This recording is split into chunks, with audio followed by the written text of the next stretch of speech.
सभी लोगों के लिए मॉक टेस्ट टॉप 30% का लेकर आए हैं।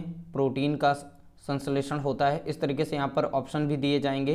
पिछली जितनी भी वीडियोस मैंने बनाई हैं उसमें भी विज्ञान के टॉप 30% शामिल थे, लेकिन वो सभी के सभी वन लाइनर थे। ठीक है, तो यहाँ पर मॉक टेस्ट सीरीज स्टार्ट हो चुकी है। ठीक है, साइंस के टॉप 30 सिलेक्टेड प्रश्न हैं, ऑप्शन भी दिए जाएंगे, अपना स्कोर भी चेक कर सकते हैं और साथ ही साथ हम आंसर भी बताते जाएंगे। आपका स्कोर कितना रहा कमेंट करके ज़रूर बताइएगा। तो चलिए वीडियो को स्टार्ट करते हैं विज्ञान की टॉप 30 श्रृंखला की। ठीक है, पहला प्रश्न दिया गया है, प्रोटीन का संश्लेषण होता है। ठीक है, तो प्रोटीन का संश्लेषण कहाँ होता है? चार ऑप्शन आपके पास दिए गए हैं। पहला है राइबोसोम में, दूसरा है माइटोकॉन्ड्रिया में, तीसरा है सेंट्रोसोम में, चौथा है गोल्गी काय में। ठीक है, तो इसमें राइट आंसर बताना है कौन सा होगा। राइट आंसर होगा ऑप्शन नंबर ए। ठीक है, राइबोसोम में। ठीक है, इसका राइट आंसर हो गया राइबोसोम। तो प्रोटीन का संश्लेषण होता है राइबोसोम में। अगला प्रश्न दिया गया है, हाइड्रोफोबिया रोग होता है। ठीक है, जीवाणु द्वारा, कवक द्वारा, विषाणु द्वारा या प्रोटोजोआ द्वारा। तो दूसरे का आंसर बताना है हाइड्रोफोबिया रोग। तो इसका राइट आंसर है ऑप्शन नंबर सी। ठीक है, विषाणु द्वारा। तो हाइड्रोफोबिया रोग जो होता है विषाणु द्वारा होता है। ठीक है, अगला प्रश्न है, चमगादड़ किस वर्ग का प्राणी है?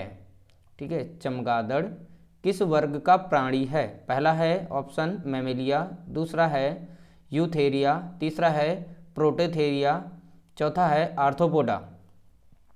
तो क्वेश्चन नंबर 3 का आंसर बताना है। तो ऑप्शन नंबर इसका ए सही है, यानी मैमेलिया का। ठीक, चमगादड़ किस वर्ग का प्राणी है? मैमेलिया का। राइट आंसर हो गया ऑप्शन नंबर ए। अगला प्रश्न दिया गया है, एथलीट फुट नामक रोग होता है। तो एथलीट फुट नामक रोग किससे होता है? जीवाणुओं से, फफूंद से, कृमि से या प्रोटोजोआ से। तो चार ऑप्शन आपके पास दिए गए हैं। ठीक है, एथलीट फुट नामक रोग किसके द्वारा होता है? तो इसका राइट आंसर हो जाएगा ऑप्शन नंबर बी, फफूंद से होता है। ठीक है, तो एथलीट फुट नामक रोग किससे होता है? फफूंद से। अगला प्रश्न दिया गया है, रक्त कब्रगाह किसे कहा जाता है? ठीक है, रक्त कब्रगाह किसे कहा जाता है? तो आपके पास चार ऑप्शन दिए गए यहाँ पर हैं, प्लीहा, यकृत, अस्थमज्जा या फेफड़ा। क्वेश्चन नंबर 5 का राइट आंसर हो जाएगा ए, प्लीहा को कहा जाता है। प्लीहा को इंग्लिश में कहते हैं स्प्लीन। ठीक है, तो रक्त कब्रगाह किसे कहा जाता है? प्लीहा को कहा जाता है। अगला प्रश्न है, मानव शरीर में मास्टर ग्रंथि कहलाती है। तो मानव शरीर में मास्टर ग्रंथि कहलाती है। तो ऑप्शन यहाँ पे चार दिए गए हैं। पहला है थाइमस, दूसरा है पिट्यूटरी, तीसरा है थायराइड, चौथा है पैराथायराइड। ठीक है, तो क्वेश्चन नंबर 6 का राइट आंसर क्या हो जाएगा? 6 का राइट आंसर हो जाएगा ऑप्शन नंबर बी, पिट्यूटरी ग्रंथि। ठीक है, तो मानव शरीर में मास्टर ग्रंथि पिट्यूटरी ग्रंथि कहलाती है। अगला प्रश्न दिया गया है, हल्दी के पौधे का खाने योग्य हिस्सा कौन सा होता है? ठीक है, तो आपके पास यहाँ पर चार ऑप्शन दिए गए हैं। पहला है जड़, दूसरा है प्रकंद, तीसरा है कंद, चौथा है कल। ठीक है, यहाँ पे कंद होगा। ठीक है, तो यहाँ पर तीन ऑप्शन में से आपको बताना है, 7 में से, यानी हल्दी के पौधे का खाने योग्य हिस्सा कौन सा होता है। ठीक है, 7 का आंसर हो जाएगा बी, यानी प्रकंद होता है। ठीक है, हल्दी के पौधे का खाने योग्य हिस्सा कौन सा होता है? प्रकंद होता है। तो प्रकंद याद रखिएगा। अगला प्रश्न दिया गया है, किस दूध में लैक्टोज में, ठीक, किस दूध में लैक्टोज शक्कर का प्रतिशत अधिक होता है? किस दूध में होता है? पहला है गाय का दूध, दूसरा है बकरी का दूध, तीसरा है स्त्री का दूध, चौथा है सभी में। ठीक है, तो किस दूध में लैक्टोज शक्कर का प्रतिशत अधिक होता है ये बताना है। क्वेश्चन नंबर 8 का राइट आंसर हो जाएगा ऑप्शन नंबर डी, सभी में होता है। गाय का दूध हो, बकरी का दूध हो या स्त्री का दूध हो, सभी में लैक्टोज शक्कर का प्रतिशत अधिक होता है। अगला प्रश्न है, एटीपी का निर्माण होता है। ठीक है, क्वेश्चन नंबर 9, एटीपी का निर्माण होता है। पहला ऑप्शन है राइबोसोम में, दूसरा है गोल्गी काय में, तीसरा है माइटोकॉन्ड्रिया में, चौथा दिया गया है कोई नहीं। ठीक है, तो बताना है इसका राइट आंसर क्या होगा।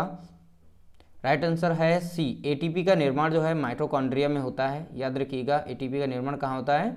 माइटोकॉन्ड्रिया में। इसका राइट आंसर हो जाएगा ऑप्शन नंबर सी। अगला है, अर्धसूत्री विभाजन पाया जाता है। ठीक है, अर्धसूत्री विभाजन पाया जाता है। क्वेश्चन नंबर 10, तो पत्तियों में या तने में या मूलाग्र में या तरुण पुष्प कलिकाओं में, तो इसका राइट आंसर हो जाएगा, आप लोगों को बता दें, ऑप्शन नंबर डी। ठीक है, तरुण पुष्प कलिकाओं में अर्धसूत्री विभाजन पाया जाता है, इसका राइट आंसर हो जाएगा डी। अगला है, मानव शरीर के कौन से अंग में लसिका कोशिकाएं बनती हैं। ठीक है, मानव शरीर के कौन से अंग में लसिका कोशिकाएं बनती हैं। पहला ऑप्शन है यकृत, दूसरा है दीर्घास्त्र, तीसरा है अग्नाशय, चौथा यानी डी है तिल्ली। ठीक है, तो क्वेश्चन नंबर 11 का राइट आंसर हो जाएगा ऑप्शन नंबर बी, दीर्घास्त्र में। ठीक है, ऑप्शन नंबर बी हो जाएगा दीर्घास्त्र में। मानव शरीर के कौन से अंग में लसिका बनती हैं, लसिका कहाँ बनती हैं, दीर्घास्त्र में बनती हैं। ठीक है, अगला प्रश्न दिया गया है, न्यूक्लियस की खोज किसने की थी। तो न्यूक्लियस की खोज किसने की थी। क्वेश्चन नंबर 12 का आंसर क्या होगा, 12 का आंसर होगा option number B, Robert Brown ने। ठीक है, न्यूक्लियस की खोज किसने की थी, रॉबर्ट ब्राउन ने की थी। अगला प्रश्न है, मनुष्य के शरीर में सबसे छोटी अंतःस्रावी ग्रंथि कौन सी होती है। मनुष्य के शरीर में सबसे छोटी अंतःस्रावी ग्रंथि कौन सी होती है, बताइएगा। यहाँ पर 4 ऑप्शन दिए गए हैं। क्वेश्चन नंबर 13 का आंसर हो जाएगा बी, यानी कि पीयूष ग्रंथि। मनुष्य के शरीर में सबसे छोटी अंतःस्रावी ग्रंथि कौन सी हो गई, पीयूष ग्रंथि हो गई। अगला प्रश्न है, कौन सा खनिज लवण शरीर में बहुतायत मात्रा में पाया जाता है। ठीक है, बहुतायत मात्रा में पाया जाता है, तो लोहा है, सोडियम, कैल्शियम, फास्फोरस, कौन सा होगा। क्वेश्चन नंबर 14 का राइट आंसर हो जाएगा सी, कैल्शियम। ठीक है, तो यहाँ पर ध्यान रखिएगा, कैल्शियम खनिज लवण शरीर में बहुतायत मात्रा में पाया जाता है।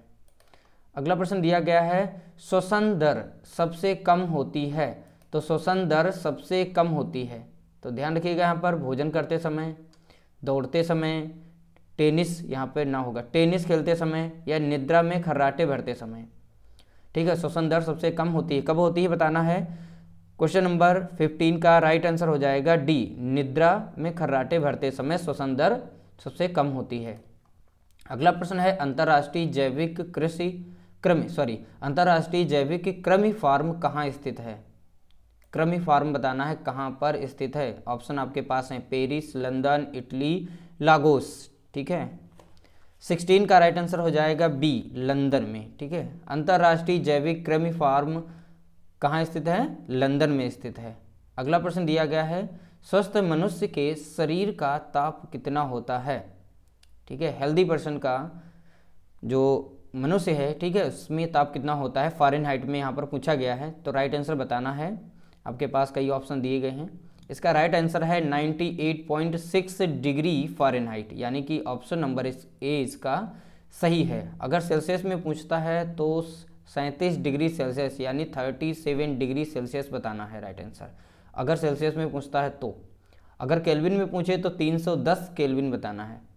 अगला प्रश्न है, शकरकंद में भोजन संग्रहित होता है। तो शकरकंद में भोजन संग्रहित होता है, कहाँ पर संग्रहित होता है, 18 का राइट आंसर बताना है। पहला है स्तंभ में, दूसरा है जड़ों में, तीसरा है पत्तियों में, चौथा है स्तंभ कंद में। ठीक है, तो 18 का राइट आंसर हो जाएगा ए, यानी स्तंभ में। शकरकंद में भोजन संग्रहित होता है, कहाँ पर होता है, स्तंभ में होता है। ठीक है, अगला प्रश्न है, कुत्ते के काटने पर वायरस के द्वारा जो रोग उत्पन्न होता है वह कहलाता है। तो कुत्ते के काटने से, ठीक है, जो रोग उत्पन्न होता है उसका नाम बताना है। ठीक है, आपके पास पहला है चेचक, दूसरा है हाइड्रोफोबिया, तीसरा है पीलिया, अगला है यानी चौथा है मम्प्स। ठीक है, 19 का राइट आंसर हो जाएगा बी, हाइड्रोफोबिया रोग होता है। ठीक है, कुत्ते के काटने से, ठीक है, हाइड्रोफोबिया रोग होता है। और हाइड्रोफोबिया रोग जीवाणु से होता है या विषाणु से होता है, तो याद रखिएगा ये वायरस है। यहाँ पर भी देख सकते हैं नाम दिया गया है वायरस। ठीक, विषाणु रोग है एक प्रकार का। अगला है, स्तनधारियों में मुख्य उत्सर्जी पदार्थ होता है। स्तनधारियों में मुख्य, ठीक है, उत्सर्जी पदार्थ होता है, कौन सा होता है। पहला है यूरिया, दूसरा है यूरिक अम्ल, तीसरा है अमीनो अम्ल, चौथा है अमोनिया। ठीक है, तो 20 का राइट आंसर क्या हो जाएगा, 20 का राइट आंसर हो जाएगा ए, यानी यूरिया इसका राइट आंसर है। ठीक है, क्या है, यूरिया इसका राइट आंसर है। अगला प्रश्न दिया गया है, लड़का पैदा होगा जब। लड़का कब पैदा होगा, XX गुणसूत्र हो तब होगा, या फिर YY गुणसूत्र हो तब होगा, या XY गुणसूत्र हो, या YX गुणसूत्र हो।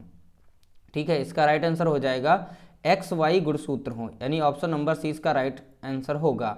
XX होगा गुणसूत्र तो लड़की पैदा होगी। ठीक है, लड़के के लिए क्या है, X और Y है, तो यानी XY ऑप्शन नंबर सी इसका राइट आंसर है। क्वेश्चन नंबर 21 था, हाँ हो गया इसका 22। इसमें है भारत का केंद्रीय औषधि अनुसंधान संस्थान कहाँ स्थित है। ठीक है, भारत का केंद्रीय औषधि अनुसंधान संस्थान कहाँ स्थित है। ऑप्शन आपके पास दिए गए हैं, लखनऊ में, दिल्ली में, या बंगलौर में, या चेन्नई में। ठीक है, 22 का राइट आंसर हो जाएगा ए, यानी कि लखनऊ में स्थित है। भारत का केंद्रीय औषधि अनुसंधान संस्थान कहाँ स्थित है, लखनऊ में। अगला प्रश्न दिया गया है, रक्त का कौन सा कण जीवाणु से रक्षा करता है। रक्त का कौन सा कण जीवाणु से रक्षा करता है। आपके पास 4 ऑप्शन है, लाल रक्त कण, श्वेत रक्त कण, या है रक्तवार, या बिंबाणु। ठीक है, तो बताइएगा 23 का राइट आंसर क्या होगा, बी, श्वेत, यानी WBC जिन्हें कहते हैं। ठीक है, WBC। तो यहाँ पे श्वेत रक्त कण जो हैं जीवाणु से रक्षा करते हैं। अगला प्रश्न दिया गया है पेलाग्रा। ठीक है, तो पेलाग्रा रोग को बारे में बताना है। तो पेलाग्रा रोग किस पोषक पदार्थ की लगातार कमी से होता है। तो एक प्रकार का ये रोग है, तो किस पोषक तत्व की कमी के कारण होता है। तो यहाँ पर देखते हैं किस पोषक के कारण होता है। पहला है नियासिन के कारण, या थायमिन के कारण, या एस्कार्बिक अम्ल, या साइनोकोविलेमिन के कारण। तो 24 का राइट आंसर हो जाएगा ए, नियासिन की कमी के कारण जो है पेलाग्रा रोग हो जाता है। अगला है लीची में खाया जाने वाला भाग है। ठीक है, लीची में खाया जाने वाला भाग है, तो कौन सा भाग हम खाते हैं। तो 25 का राइट आंसर हो जाएगा ए, एरिल भाग खाते हैं। तो लीची में खाया जाने वाला भाग कौन सा है, एरिल। ठीक है, याद रखिएगा एरिल हो जाएगा। अगला प्रश्न है, सबसे ज़्यादा दिन तक जीवित रहने वाला पक्षी है। तो सबसे ज़्यादा दिन तक जीवित रहने वाला पक्षी कौन सा होगा।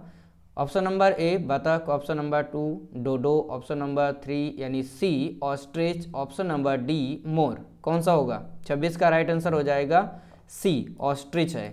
ठीक है, सबसे ज़्यादा दिन तक जीवित रहने वाला पक्षी कौन सा हो जाएगा, ऑस्ट्रिच हो जाएगा। अगला प्रश्न दिया गया है, पादप कोशिकाओं में DNA होता है। ठीक है, पादप कोशिकाओं में DNA कहाँ कहाँ पाया जाता है, हरित लवक, दूसरा है माइटोकॉन्ड्रिया, तीसरा है केंद्रक में, न्यूक्लियस में वैसे भी पाया जाता है। ठीक है, माइटोकॉन्ड्रिया में भी DNA पाया जाता है, हरित लवक यानी क्लोरोप्लास्ट में भी DNA पाया जाता है। इस प्रकार से ऑप्शन नंबर डी इसका राइट आंसर हो जाएगा सभी में। ठीक है, अगला प्रश्न दिया गया है, कोशिका के अंदर ऊर्जा का निर्माण किसके द्वारा होता है। कोशिका के अंदर ऊर्जा का निर्माण किसके द्वारा होता है। ऑप्शन केंद्रक, पहला ऑप्शन दिया गया केंद्रक, दूसरा है केंद्रिका, तीसरा है हरित लवक, चौथा यानी डी है माइटोकॉन्ड्रिया। तो 28 का राइट आंसर हो जाएगा डी, यानी माइटोकॉन्ड्रिया। कोशिका के अंदर ऊर्जा का निर्माण किसके द्वारा होता है, माइटोकॉन्ड्रिया के द्वारा होता है। अगला प्रश्न है, आपातकालीन ग्रंथि है। ठीक है, आपातकालीन ग्रंथि के नाम से किस ग्रंथि को जानते हैं। यहाँ पर बहुत सारी ग्रंथियाँ दी हैं, यानी 4 दी गई हैं, एड्रीनल है, अग्नाशय है, थाइमस है, थायराइड है। कौन सी ग्रंथि होगी। तो 29 का राइट आंसर हो जाएगा ए, एड्रीनल ग्रंथि को कहते हैं आपातकालीन ग्रंथि कहते हैं। ठीक है, अगला प्रश्न दिया गया है, फेफड़े में रक्त पहुंचाने वाला अंग है। फेफड़े में रक्त पहुंचाने वाला अंग बताना है। आपके पास ऑप्शन यहाँ पर 4 दिए गए हैं, बायां अलिंद, दायां अलिंद, या बायां निलय, या धमनी। चारों में से ऑप्शन नंबर कौन सा सही होगा। 30 का राइट आंसर हो जाएगा बी, यानी दायां अलिंद। ठीक है, दायां अलिंद फेफड़े में रक्त पहुंचाने का काम करता है। ठीक, इस तरीके से टॉप 30 हमने प्रश्न शामिल किए और सभी के सभी हमने स्टेप बाय स्टेप डिस्कस किए। आप लोगों को हमारी वीडियो कैसी रही और आपका स्कोर क्या रहा है, कमेंट करके जरूर बताइएगा। टॉप 30 में हमारे मॉक टेस्ट में आपको नंबर कितने मिले। ठीक है, तो फिलहाल धीरे धीरे आप लोगों के लिए मॉक टेस्ट सीरीज चल रही है और बहुत ही यानी मोस्ट IMP हम लेकर आएंगे नेक्स्ट वीडियो में, मॉक टेस्ट पेपर 2 में। ठीक है, तो वीडियो को अंत तक देखा करें, इसमें बहुत ही इंपॉर्टेंट यानी कंपटीशन लेवल के जो भी प्रश्न हैं उन्हीं को शामिल किया जाता है। ठीक है, तो मिलते हैं एक नई वीडियो के साथ, तब तक के लिए नमस्कार, जय हिंद, जय भारत, वंदे मातरम।